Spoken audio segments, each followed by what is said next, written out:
All right, guys, welcome back to another video. If you're new here, you enjoy daily gaming news content, make sure to hit that subscribe button. Now, we have a lot to talk about today, but let's start off with the biggest gaming news story that happened, which was the Grand Theft Auto 6 trailer, and now all of the talk after the trailer has come out. We've already seen the rumors start. We're hearing about the 30 FPS or 60 FPS, but one thing that looks like is essentially confirmed, because we see no mention of it, is that Grand Theft Auto 6 is going to be releasing only on the PlayStation 5 and the Xbox Series X and S in 2025 when it originally releases. It says here, welcome to Leonida. Grand Theft Auto 6 heads to the state of Leonida, home to the neon-soaked streets of Vice City and beyond, in the biggest, most immersive evolution of the Grand Theft Auto series yet, coming 2025 to PlayStation 5 and the Xbox Series X and S. Now, people are wondering, where's PC? Why is there no PC in the original launch of this game when it does eventually come out in 2025?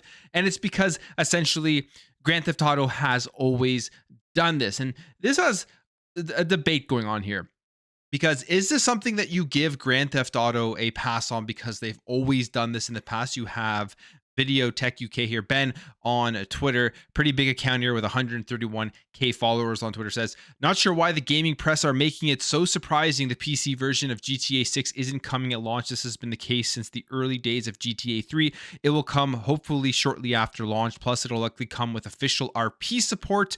The extra time will be worth it, in my opinion. Says they also need to crack down on anti-cheat and get some good systems going, plus optimization too, which all takes so much time for the game sides like this. And while I do agree, before launching it on PC, there are a couple of extra things that it has to go through because it's easier to hack on PC. They got to make sure that the game is locked down and there aren't people in there exploiting everything, which generally does happen with GTA.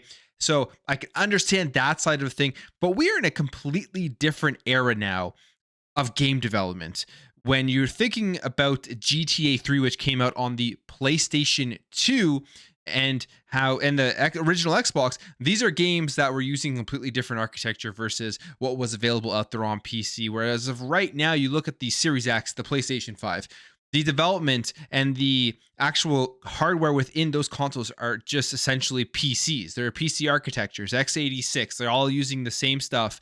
And I don't really see why they wouldn't release it on PC the same time as they would release it on the consoles, even if it meant waiting a bit longer to release this game. We don't know when in 2025 this game is going to be ready to come out. So if they're having to wait until the end of 2025 and it's still not ready, there's going to be a lot of people out there that are probably upset if it's not a full featured game. So we'll see what happens here. I feel like it's kind of weird that they aren't releasing it on PC. They're also alienating a massive part of the user base. But what this is going to do is this is absolutely going to be helping Xbox and PlayStation push consoles. People who are PC gamers are going to be running out there and picking up an Xbox Series XS or PS5 just to be able to play this game on launch.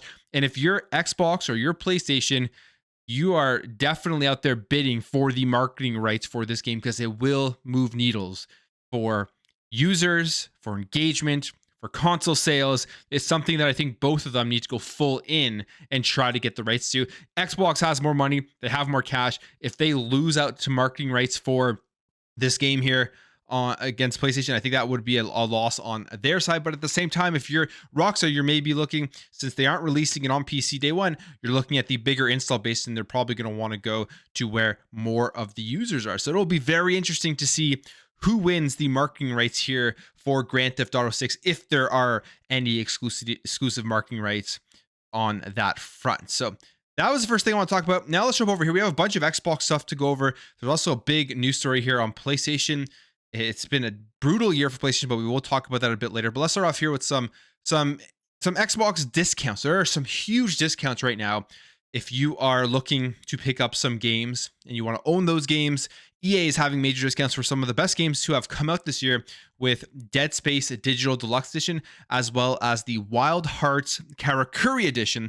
Both are 90% off, $7 or $7.99, $8 for the Dead Space Digital Deluxe Edition, and $9 for the Wild Hearts Karakuri edition. I'm not sure what comes in those extra editions there, but you are obviously getting extra stuff with the deluxe side of it. And these are down from the $80 price tag for Dead Space and the $90 price tag for Wild Hearts. And there's a bunch of other stuff here like Need for Speed Heat, which is a Need for Speed game I really enjoyed, $7. Need for Speed Unbound, a great one, $8. And then Star Wars Jedi Fallen Order Deluxe Edition is $5 right now on the Xbox store. So some major sales going on. I'm guessing this is for the lead up to announcements coming at the Game Awards, potentially, or maybe they're preparing to put more of these games into Xbox Game Pass. I have a feeling that Star Wars Jedi Fallen Order will be an Xbox Game Pass soon.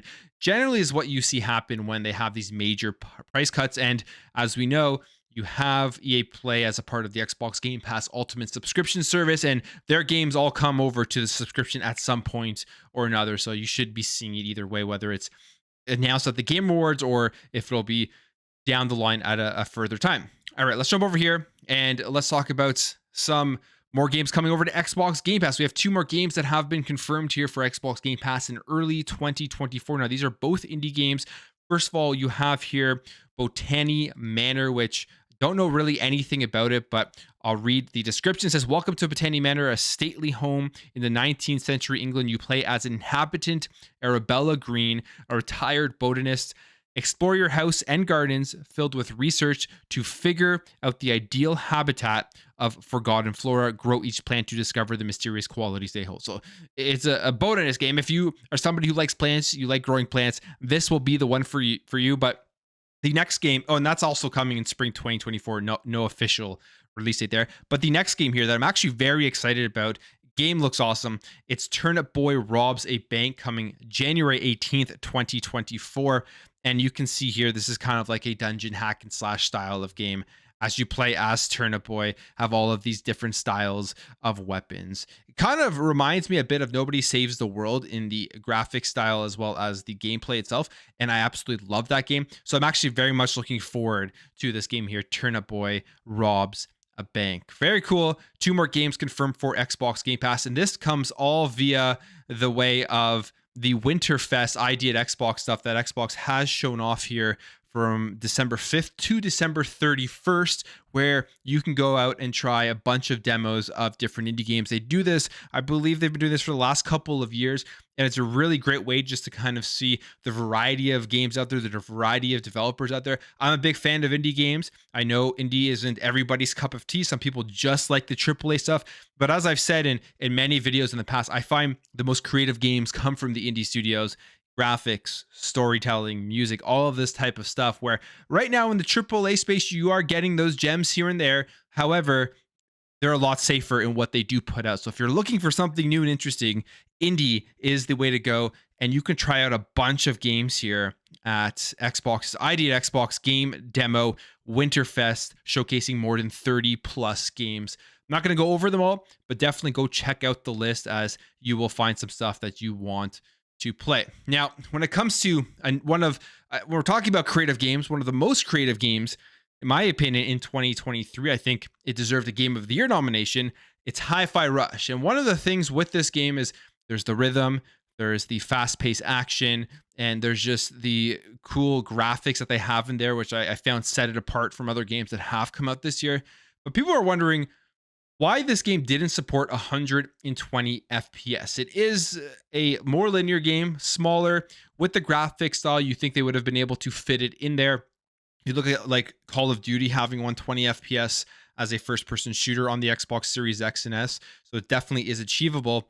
And the developers here talked about why they did not put 120 FPS into the game. They say here, we were at a point like early on where we were kind of figuring out what we would need to do to make it run at 120 FPS. And if we wanted it to do that, it would have to be a solid for us. If it wasn't, what happens is audio desync occurs, which would affect the gameplay experience.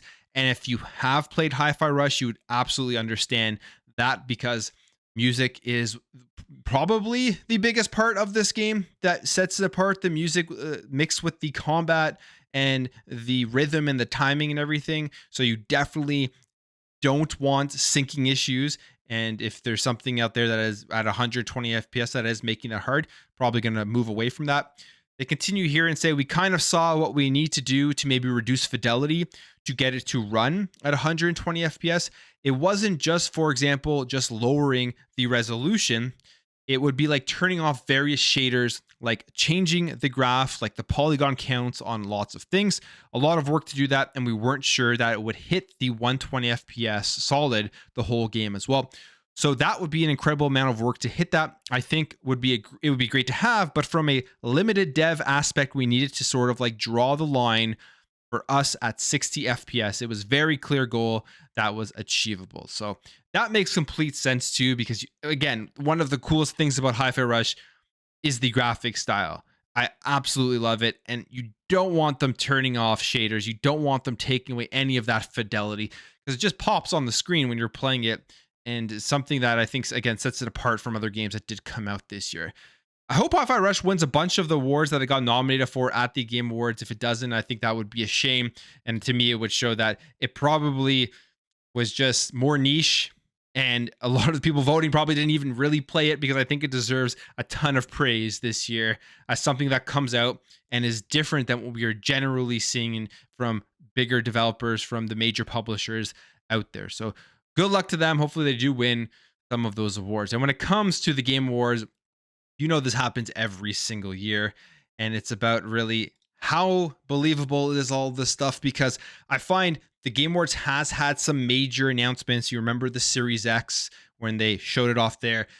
Elden Ring, they showed it off at the Game Awards. So there has been some major announcements from this show. I found like last year was a pretty boring show. I can't even remember on the top of my head what was the big major announcement there, but it's a very long show, and there's always major hype up to the show itself. And sometimes you get there and it does not match the hype, and you're sitting there for 3 hours.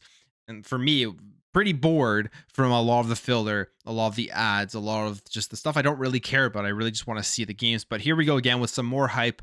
And this year so far, we've seen a lot of stuff from Xbox. Xbox is telling us, go watch the Game Awards. And if they're telling us this, they better come with something big, and they better not under deliver, because there's nothing that's come out about tempering expectations. They're essentially saying all over the Xbox platform, you go to the dashboard, you go to the Xbox Game Pass app, you see the emails, they're saying watch the Game Awards. So I'm expecting some pretty big announcements here, something we haven't seen, is some pretty good Game Pass stuff. But now we also have Shinobi here, Shinobi 602, who is saying there's going to be some good stuff. That doesn't really say anything. I could go out there on Twitter and say there's going to be good stuff, and if they show off 1 or 2 games that people weren't expecting, I would be known as predicting it correctly. But Shinobi has been known to have some announcements and to kind of predict some stuff. And it says here on Reset Air saying there's going to be good stuff there. Looking forward to this one. Who knows what he's teasing, but I have a feeling right now that there will be some interesting games. On the other side of things, they are going away with the world premiere branding. So I wonder what they're going to be doing with that. And maybe it's because they know a bunch of stuff is going to be leaked before the Game Awards actually hit on December 7th. But my intrigue is increasing as we get closer to the date. I'm probably not going to watch the entire thing, but if more stuff comes out, the hype may get to me. But I will definitely be going through all the announcements, and we will be talking about it here on the channel itself. All right, let's jump over here and let's end off. Let's talk about some more bad news in a year that I think has been absolutely terrible for PlayStation in all fronts. I mean, the one bright spot has been Spider-Man 2, and people may think that I'm saying this because I prefer Xbox, but you really got to sit back and you have to look at about everything that has happened at PlayStation this year. It has not been a good year. Their first party releases, Spider-Man 2, like I said, has been the only bright spot. We have no idea what their roadmap is going forward. They've lost some of their biggest executives. They've had layoffs, and they've done things like we just saw in a previous video this week, where they're taking content away from people that have actually purchased it. The discovery content, people who bought those, they're going to be losing access to that. And now we're seeing some more weird stuff happening here. And that is that random accounts have been permanently suspended for no reason on the PlayStation Network. This is an article here from IGN saying wave of PlayStation Network accounts permanently suspended for unknown reasons. And they say here, as reported by The Verge, there were complaints on December 4th as users reported they could no longer access their PlayStation Network accounts, and IGN similarly received several reports from players claiming The same here is one post saying, this account is permanently suspended from the PlayStation Network due to violations of the PlayStation Network terms of service and user agreement. This comes from this Twitter post here, where you can actually see the pictures of the account suspension. And he also says, this is Michael Dollawall, who says, no one knows why. I don't have a chargeback. I can't appeal, and no response to the suspension status. Customer service says to create a new account and disconnected me. So you can see here the message he receives about the account being suspended. Customer service saying, again, like he said, create a new account, and then they disconnect the chat. And then saying here that he is actually not available or eligible to submit an appeal at that time for the account suspension. So something very, very weird is going on. Yeah, everybody reporting this essentially has no idea why their account is getting banned. There are reasons for people's accounts to be banned, but it seems like with this specific thing that is going on, it's just random accounts and they haven't really violated any of the terms. Now, Michael also did update this post later on and said that his account is working here again, and you can see people responding and saying that their accounts are working too. So it seems like they are reinstating some accounts that have previously been banned for no reason, but there are still accounts out there that have been banned, still not working. So something odd is happening, probably going to end up being just a bug in the back end that is supposed to be a banning accounts that are breaking the terms, but it's accidentally going ahead and banning accounts that haven't broken terms. Maybe it's some automated AI thing that they have going on there. Who knows? But the reality of the situation is this is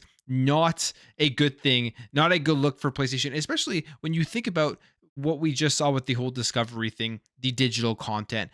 This could happen to anybody at any time. If their entire digital library is connected to the PlayStation Network or connected to Nintendo eShop or connected to Xbox, at any point these companies can go ahead and just ban your account and you're going to end up losing everything. I think that's what the biggest concern is with this type of stuff happening, is what happens to all of the content that gets purchased and how much control and how much power do you actually have over that content. It's essentially none when you're seeing stuff like this. Accounts get banned unjustifiably. They talk to the support says we can't do anything about it, just go ahead and create a new account. Obviously not the answer that you want to hear, and not the answer that is good for the customers out there who are spending all of their money supporting these platforms. But we'll keep you updated and see what happens, and if PlayStation does comment, if they do come out and talk about if it was just a bug or whatever had happened. But as of right now, accounts are being banned for no reason. Some accounts have been reinstated, and we'll see how it does progress. But I will end the video there, guys. If you did enjoy this video, hit that thumbs up. If you are new here, hit that subscribe, and I'll catch you guys in the next video.